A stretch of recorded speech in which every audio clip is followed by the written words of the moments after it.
Ok, bon bah c'est parti. Quoi? Le dernier chapitre. Chapitre 20. C'est pas vraiment le dernier, mais c'est presque les derniers. Comodoro Rivadavia n'entend plus rien. Mais à 1000 kilomètres de là, 20 minutes plus tard, Bahia Blanca capte un second message. Descendons, entrons dans les nuages. Puis, ces deux mots d'un texte obscur apparurent dans le poste de Tréliou. Rien voir. Les ondes courtes sont ainsi. On les capte là, mais ici on demeure sourd. Puis sans raison, tout change. Cet équipage, dont la position est inconnue, se manifeste déjà au vivant, hors de l'espace, hors du temps, et sur les feuilles blanches des postes radio, ce sont déjà des fantômes qui écrivent. L'essence est-elle épuisée, ou le pilote joue-t-il, avant la panne, sa dernière carte? Retrouver le sol sans l'emboutir? La voix de Buenos Aires ordonne à Tréliou « Demandez-le lui ». Le poste d'écoute TSF ressemble à un laboratoire. Nickel, cuivre et manomètre, réseau de conducteurs. Les opérateurs de veille, en blouse blanche, silencieux, semblent courbés sur une simple expérience. De leurs doigts délicats, ils touchent les instruments. Ils explorent le ciel, magnétique, sourcier, qui cherche la veine d'or. On ne répond pas, on ne répond pas. Ils vont peut-être accrocher cette note qui serait un signe de vie. Si l'avion et ses feux de bord remontent parmi les étoiles, ils vont peut-être entendre chanter cette étoile. Les secondes s'écoulent. Elles s'écoulent vraiment, comme du sang. Le vol dure-t-il encore? Chaque seconde emporte une chance. Et voilà que le temps qui s'écoule semble détruire. Comme, en 20 siècles, il touche un temple, fait son chemin dans le granit et répand le temple en poussière. Voilà que des siècles d'usure se ramassent en chaque seconde et menacent un équipage. Chaque seconde emporte quelque chose. Cette voix de Fabien, ce rire de Fabien, ce sourire. Le silence gagne du terrain. Un silence de plus en plus lourd, qui s'établit sur cet équipage comme le poids d'une mer. Alors quelqu'un remarque. 1h40, dernière limite de l'essence. Il est impossible qu'il vole encore. Et la paix se fait. Quelque chose d'amer et de fade remonte aux lèvres comme aux fins de voyage. Quelque chose s'est accompli dont on ne sait rien. Quelque chose d'un peu écœurant. Et parmi tous ces nickels et ces artères de cuivre, on ressent la tristesse, même qui règne sur les usines ruinées. Tout ce matériel semble pesant, inutile, désaffecté, un poids de branches mortes. Il n'y a plus qu'à attendre le jour. Dans quelques heures, émergera au jour l'Argentine entière, et ces hommes demeurent là, comme sur une grève, en face du filet où l'on tire, que l'on tire lentement, et dont on ne sait pas ce qu'il va contenir. Rivière, dans son bureau, éprouve cette détente que seuls permettent les grands désastres, quand la fatalité délivre l'homme. Il a fait alerter la police de toute une province, il ne peut plus rien, il faut attendre. Mais l'ordre doit régner, même dans la maison des morts. Rivière fait signe à Robineau. Télégramme pour les escales nord, prévoyons retard important du courrier de Patagonie. Pour ne pas retarder trop le courrier d'Europe. Bloquerons le courrier de Patagonie avec le courrier d'Europe suivant. Il se plie un peu en avant, mais il fait un effort et se souvient de quelque chose. C'était grave, ah oui, et pour ne pas l'oublier. Robineau, Monsieur Rivière, vous rédigerez une note. Interdiction au pilote de dépasser 1900 tours. On me massacre les moteurs. Bien, Monsieur Rivière. Rivière se plie un peu plus. Il a besoin avant tout de solitude. Allez, Robineau, allez, mon vieux. Et Robineau s'effraie de cette égalité devant les ombres.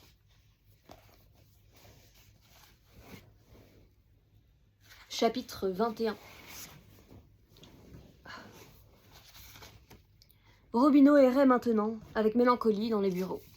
La vie de la compagnie s'était arrêtée, puisque ce courrier, prévu pour 2 heures, serait décommandé et ne partirait plus qu'au jour. Les employés au visage fermé veillaient encore, mais cette veille était inutile. On recevait encore, avec un rythme régulier, les messages de protection des escales nord, mais leur ciel pur et leur pleine lune et leur vent nul éveillaient l'image d'un royaume stérile. Un désert de lune et de pierre.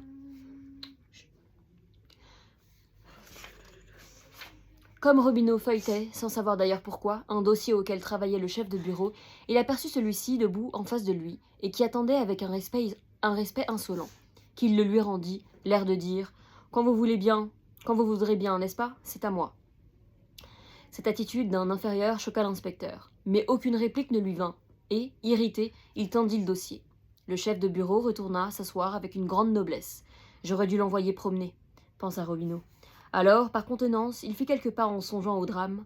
Ce drame entraînerait la disgrâce d'une politique, et Robineau pleurait un double deuil.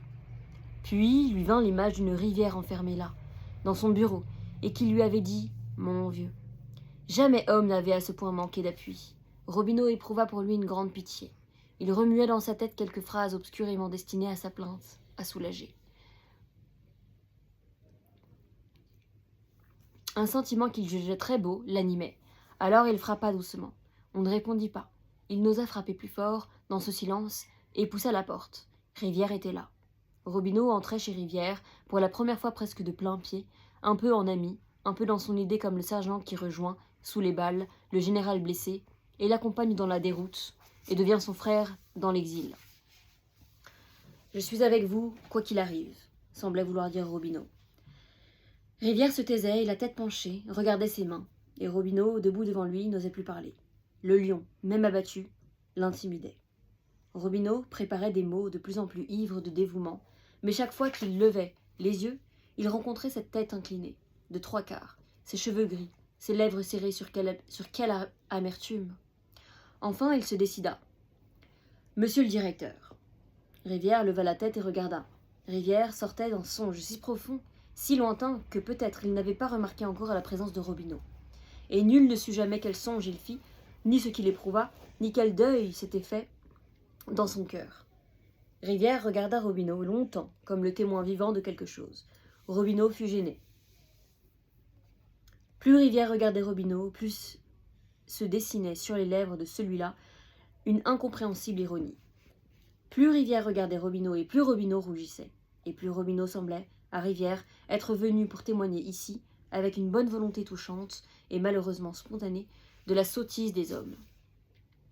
Le désarroi envahit Robineau. Ni le sergent, ni le général, ni les balles n'avaient plus cours. Il se passait quelque chose d'inexplicable. Rivière le regardait toujours. Alors, Robineau, malgré soi, rectifia un peu son attitude, sortit la main de sa poche gauche. Rivière le regardait toujours. Alors, enfin, Robineau, avec une gêne infinie, sans savoir pourquoi, prononça « Je suis venu prendre vos ordres ». Rivière tira sa montre et simplement « Il est 2 heures. Le courrier de la sanction atterrira à 2h10. Faites décoller le courrier d'Europe à 2h15. » Et Robineau propagea l'étonnante nouvelle. On ne suspendait pas les vols. On ne suspendait pas les vols de nuit. Et Robineau s'adressa au chef de bureau. « Vous m'apporterez ce dossier pour que je le contrôle. » Et quand le chef de bureau fut devant lui, « Attendez. » Et le chef de bureau attendit. Est-ce qu'on continue? Chapitre 22, c'est le dernier. Je le lis? Ah non, il en reste encore un dernier, 23. Je le lis. Une dernière page? Il reste 3 pages, je les lis. Je finis ce livre. Le courrier de la sanction signala qu'il allait atterrir. Rivière, même aux pires heures, avait suivi de télégramme en télégramme sa marche heureuse. C'était pour lui, au milieu de ce désarroi, la revanche de sa foi, la preuve. Ce vol heureux annonçait par ses télégrammes 1000 autres vols, aussi heureux. On n'a pas de cyclone toutes les nuits. Rivière pensait aussi. Une fois la route tracée, on ne peut pas ne plus poursuivre. Descendait, d'escale en escale, du Paraguay, comme d'un adorable jardin riche de fleurs, des maisons basses et d'eau lente. L'avion glissait en marge d'un cyclone qui ne brouillait pas une étoile. 9 passagers, roulés dans leur couverture de voyage, s'appuyaient du front à leurs fenêtres, comme à une vitrine pleine de bijoux, car les petites villes d'Argentine égrenaient déjà, dans la nuit, tout leur or, sous l'or, plus pâle des villes d'étoiles. Le pilote, à l'avant, soutenait de ses mains sa précieuse charge de vie humaine, les yeux grands ouverts et pleins de lune, comme un chevrier. Buenos Aires, déjà, emplissait l'horizon de son feu rose, et bientôt luirait de toutes ses pierres, ainsi qu'un trésor fabuleux. Le radio, de ses doigts, lâchait les derniers télégrammes, comme les notes finales d'une sonate qu'il eût tapotée, joyeux, dans le ciel, et dont Rivière comprenait le chant. Puis il remonta l'antenne, puis il s'étira un peu, bâilla et sourit. On arrivait. Le pilote, ayant atterri, retrouva le pilote du courrier d'Europe, adossé contre son avion, les mains dans les poches. « C'est toi qui continues ?»« Oui. La Patagonie est là? On ne l'attend pas. » Disparu. Il a fait beau? Il fait beau? Il fait très beau. Fabien a disparu? Ils en parlèrent peu. Une grande fraternité les dispensait des phrases. On transbordait dans l'avion d'Europe les sacs de transit d'Ascension et le pilote, toujours immobile, la tête renversée, la nuque contre la carlingue, regardait les étoiles. Il sentait naître en lui un pouvoir immense, et un plaisir puissant lui vint. Chargé, fit une voix, à leur contact. Le pilote ne bougea pas. On mettait son moteur en marche. Le pilote allait sentir dans ses épaules, appuyé à l'avion, cet avion vivre. Le pilote se rassurait, enfin, après tant de fausses nouvelles. Partira, partira pas, partira. Sa bouche s'entr'ouvrit, ses dents brillaient sous la lune comme celle d'un jeune fauve. Attention, la nuit, hein. Il n'entendit pas le conseil de son camarade. Les mains dans les poches, la tête renversée, face à des nuages, des montagnes, des fleuves et des mers, voici qu'il commençait un rire silencieux. Un faible rire, mais qui passait en lui comme une brise dans un arbre et le faisait tout entier tressaillir. Un faible rire, mais pour bien plus fort que ces nuages, ces montagnes, ces fleuves et ces mers. Qu'est-ce qui te prend? Cet imbécile de Rivière qui s'imagine que j'ai peur. Dans 1 minute, il franchira Buenos Aires et Rivière, chapitre 23. Dans 1 minute, il franchira Buenos Aires et Rivière, qui reprend sa lutte, veut l'entendre naître, gronder et s'évanouir, comme le pas formidable d'une armée en marche dans les étoiles. Rivière, les bras croisés, passe parmi les secrétaires. Devant une fenêtre, il s'arrête, écoute et songe. S'il avait suspendu un seul départ, la cause des vols de nuit était perdue.